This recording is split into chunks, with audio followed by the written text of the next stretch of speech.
Slowly bend forward. Try to touch your forehead to the floor. Surrender completely to the Almighty, your body, mind, and intellect.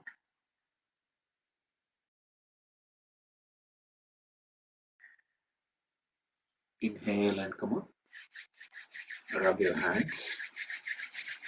Apply the warmth to your eyelids.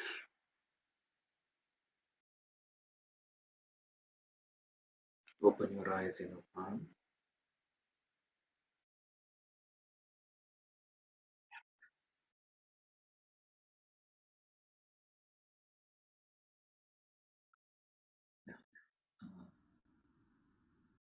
Thank you.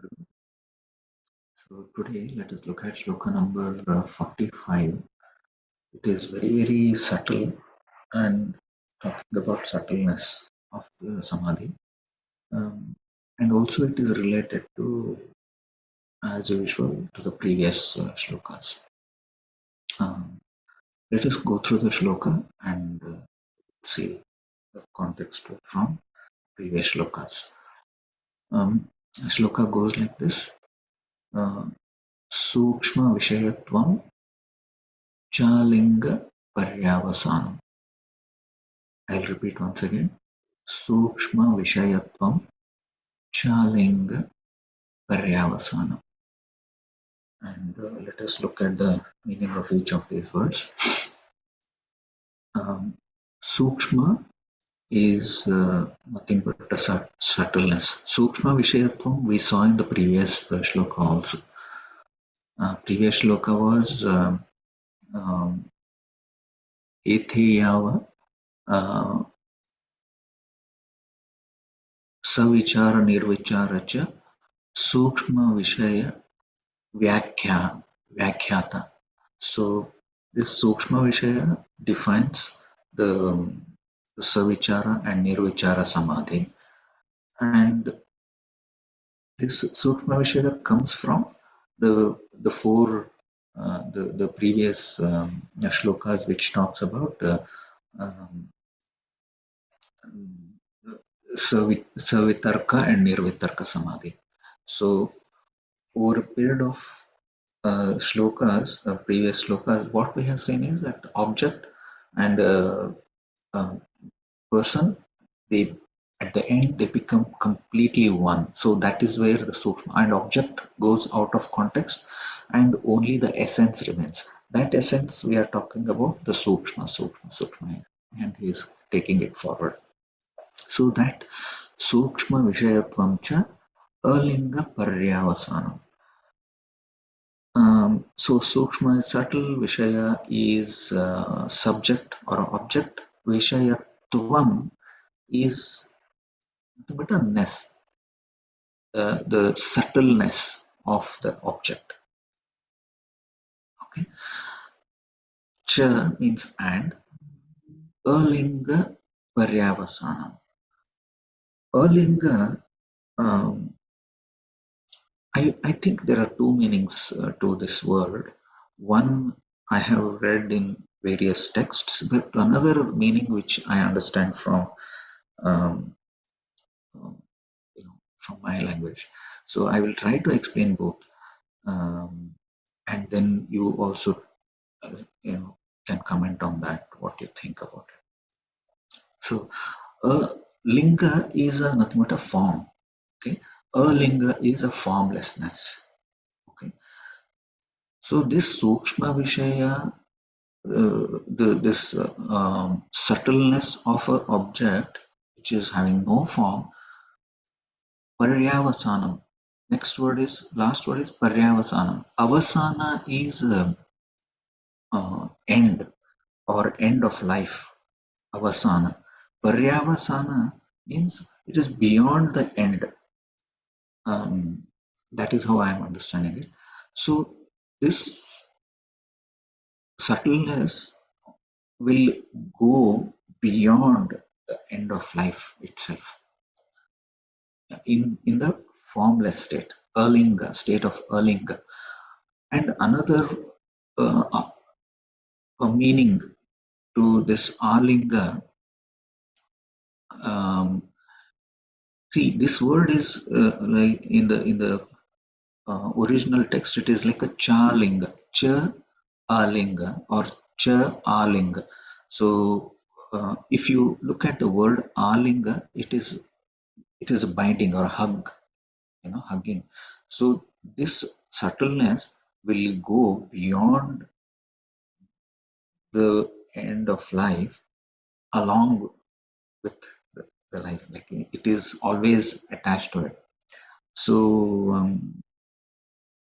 um, in our life, practically, if you look at it, there are some things happen in our life, and that subject or object doesn't remain, but we have the experience, we carry on that experience along with that subtleness will keep going throughout our life, especially some things that happened in our childhood, or even when we are deeply involved into something, maybe in our studies, or something that we are attached to. Um, that that doesn't that context or subject or object doesn't remain, but that subtleness, that essence, we keep carrying on. Now Patanjali Maharshi, he says it not only goes until end of your life, it goes beyond end of life. This is how I'm understanding it. So if you would like to add or comment anything on that, please feel free. Yeah, my understanding is Paryavasana means end result. This end result of settleness with the object will take you to the mix of alinga, means mix, because when you do tapas or something, then end of the day they will mix with God or something. So Alinga. stillness with the object, the end result of that, which will mix with that completeness or something. That's what I understood. Yeah, Alinga is correct. You are merging Merging with God. The end result of the settleness with the object is merging with yeah, the power, supreme power or something. yes, yeah. Thanks, Satyaji. Thank you. Anything else? Feel free.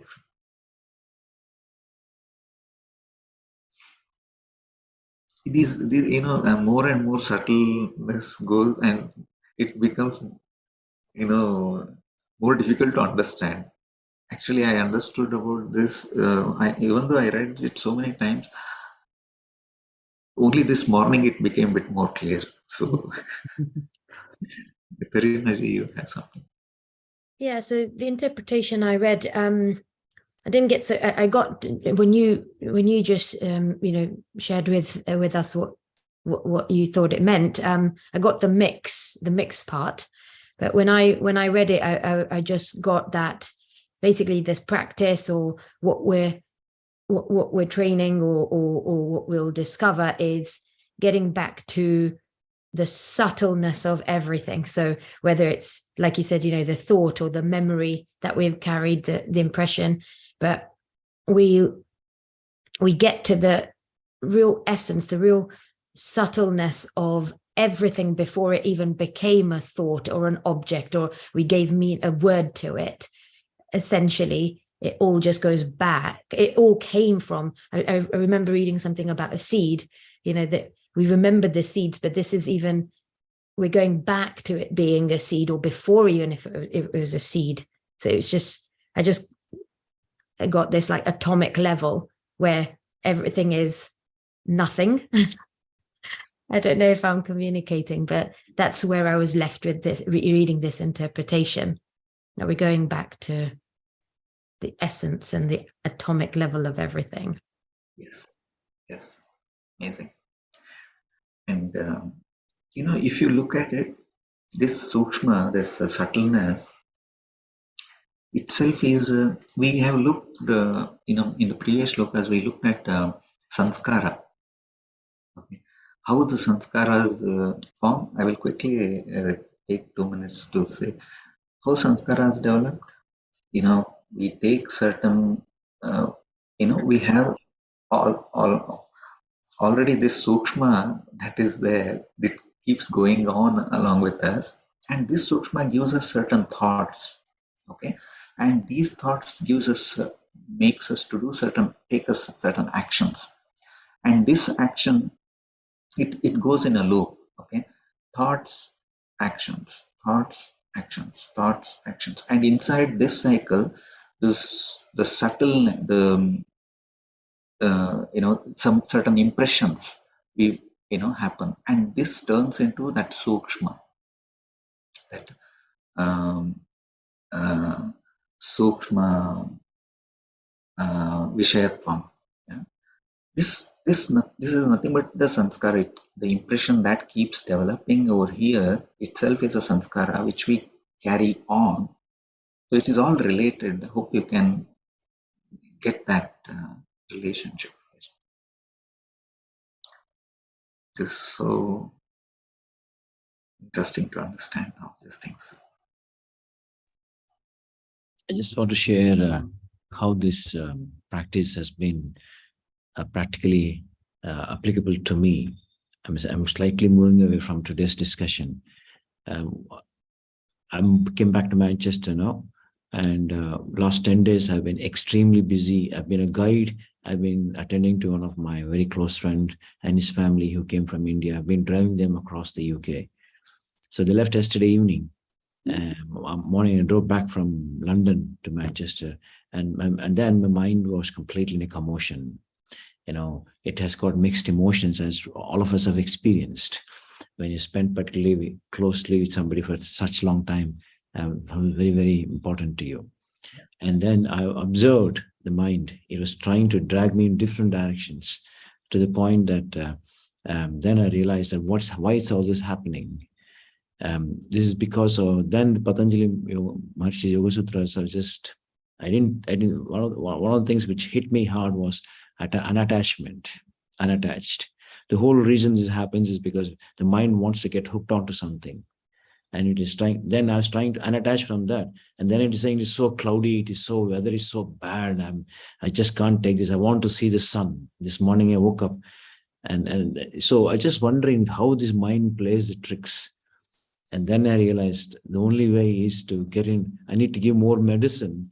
When we are unwell, we take more medicine. And the medicine which I gave to my mind is this practice. Last night, middle of the night, and now. Every time I'm giving more medicine of that, I'm getting better. So what I'm trying to say is, I need to observe my mind. And this is where it's been useful for me. And most of the problems, I wouldn't say problems, most of the suffering in the mind is because of the attachment, and that leads to samskaras or whatever we're discussing now. Yeah. It is not just one thing. Also, it is like so mix of so many things, actually, so many parameters. My mind was hooking onto something. When I'm undoing from that one, it is hooking onto the weather. When I'm undoing the weather, it is hooking onto something. What the hell? Till yesterday, I didn't feel like that about the sun. I want to see the sun now. What's all this? Yeah. Amazing. Good. Thank you, Mataji. It is already 6:45. Let us take a break, and tomorrow we'll look at another subtle sloka number 46. So let us come prepared and try to discuss. Okay. Thank you. Have a nice day.